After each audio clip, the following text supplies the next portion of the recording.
Hello everyone, and welcome back to yet another Mortal Kombat video on the channel. And today, seeing as it is Sunday, it's only right that I give you all another weekly installment in my Mortal Kombat Reboot series, with today's episode being focused on a key and very important character in the Mortal Kombat franchise, the main star of Ninja Mime and the Emerald Hero of Earthrealm, Johnny Cage.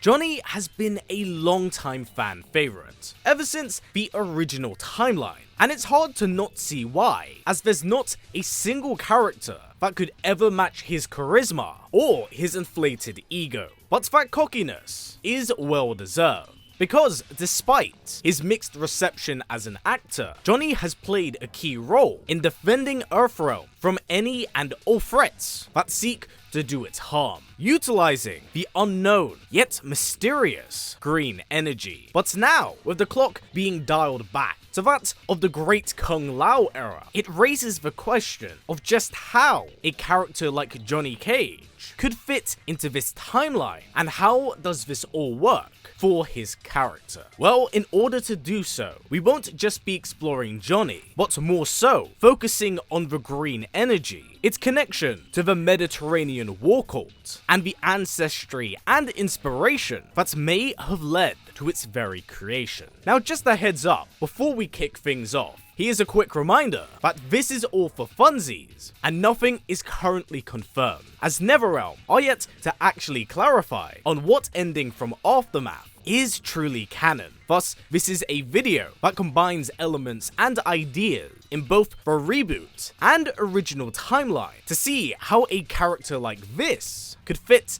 into this time period. And of course, just before we do begin, a quick reminder, as always, that if you like what we do here and wish to stay up to date with all things Mortal Kombat news and lore related, please don't forget to subscribe, as well as tick that bell to stay up to date here. And if possible guys, I'd super appreciate it if you could give this video a thumbs up. Anywho, without any further ado, let's just jump right into things. Now, Johnny Cage has always been a long-time fan favorite, making his first debut in the very first Mortal Kombat game. He's an icon to the franchise, and having gained a lot of character courtesy of the 1995 movie. Welcome! Now, despite his popularity, Cage did have a bit of a fall from grace, being temporarily killed off during the events of Mortal Kombat 3. However, he would later return, but it was very evident that Cage wouldn't return to his rising stardom like he had previously, being largely sidelined during the 3D era. However, this would all change in the reboot of Mortal Kombat 9. With a new game and a new generation to appeal to, Cage effectively served as the audience character that allowed players to explore this new and very unique universe. But unlike the original canon, Mortal Kombat 9 takes the early 2000s reboot approach of putting a twist on the original narrative. Thus, Johnny does not die during the MK1 to 3 period of the game, surviving Shao Kahn's onslaught. So, in this new era comes a completely new generation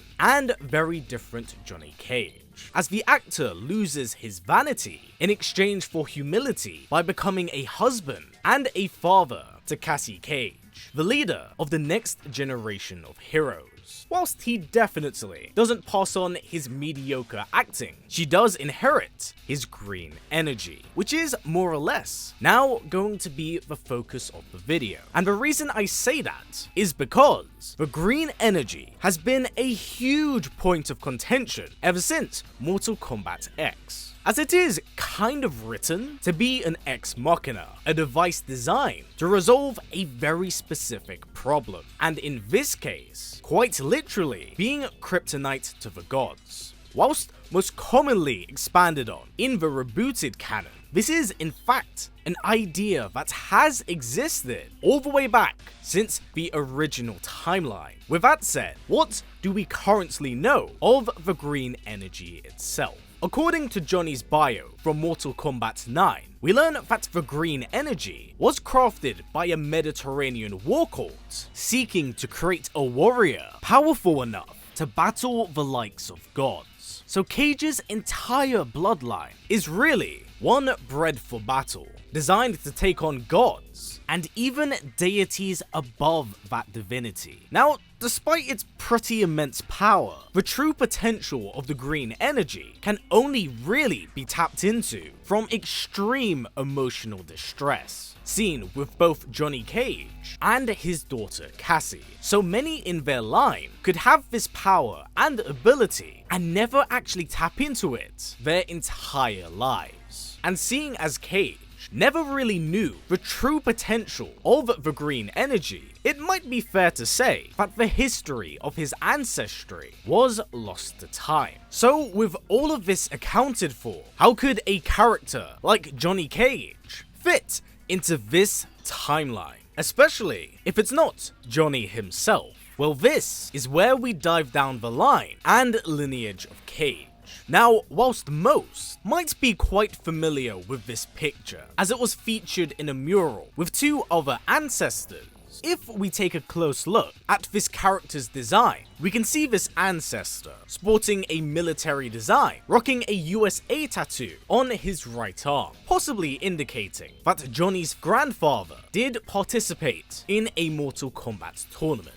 But judging by the portrait itself and this ancestor's overall design, it's very 20th century in terms of military design and aesthetic. Thus, I think that we must go way further back in order to meet Johnny's ancestor, possibly the very first wave of branded warriors by the cult. The reason why this is also interesting is because we can see the trial and error it took to create such a warrior, and even then we could learn of what inspired the cult to create a god-killing weapon. Was it from the aftermath of Shinnok's attack on Earthrealm? For centuries they purposely crafted and bred warriors to eventually achieve their goal. Or maybe, did they want to emulate a rival across the realm? Now, what I mean by this is that if you actually think about it, the green energy isn't something that's mutually exclusive to just the Cage line, as there are other fighters in the Mortal Kombat universe that possess a similar green flare. So the Mediterranean War Cult may have created the Cage line as an answer to the Matokan's guardian warrior, Nightwolf. But even then, there's two other individuals that kind of tick that box as well. Jade, in fact, having a very similar shadow kit to that of Johnny Cage himself. I will say, the chances of this idea isn't particularly too high, because Edenians weren't known to travel outside of their realm, especially after Outworld merged with it. But in this new and breathing timeline, it could very well be possible, but doesn't necessarily explain how this was done in the past. And of course now, we have probably the most obvious of the three here, Shao Kahn. And this one actually makes quite a bit more sense. Unlike the other two, we 100% know that Shao Kahn is strong enough to kill a god. He's dominant as both a caster and a sheer brute juggernaut. And along with this, we know that the Emperor does love his women. So is it actually possible that someone in Cage's line could have bared a child from Shao Kahn that would eventually lead to the Cage line? Well, that's really hard to say. Don't get me wrong, the idea is indeed very possible, and I feel like in a lot of ways, it does make a lot of sense. But the green energy that radiates from Shao Kahn is from his talent and mastery of dark magic, which just emits the green glow. I'm definitely not going to dismiss this idea, as I feel like there's a sliver of validity to this. There is always the possibility of it being its own thing. And we do know from Mortal Kombat 11 that Fujin has encountered Johnny Cage's ancestors, having blessed the war cults that would go on to forge their line. Sadly, we don't really know what this blessing is, or the impact it did have, but it's always possible that it was maybe a very young Fujin who was responsible for granting the Cage Line such power, which I do think is really cool, but also a really quick and easy way to work around the struggle they had. If I'm honest, I think that the green energy poses a huge question with numerous different and very interesting possibilities, especially with the idea of maybe the Cage Line being loosely tied to that of Shao Kahn, or even that the Mediterranean war courts wanted to emulate the power that the Matokans wielded, just in more of a physical way than that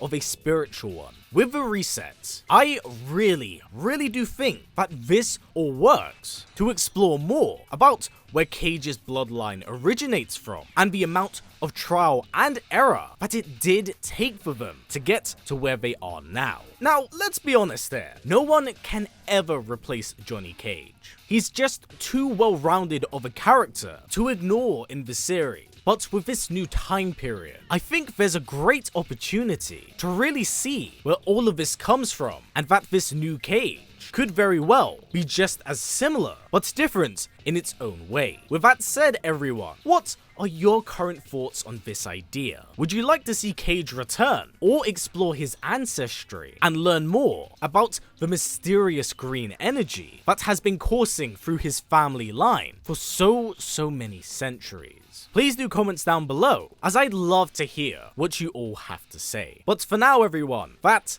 has been it for me. So as always, stay strong, stay well, and keep on fighting, as we all eagerly await for the next Mortal Kombat game. Take care, everyone. I'll see you all soon.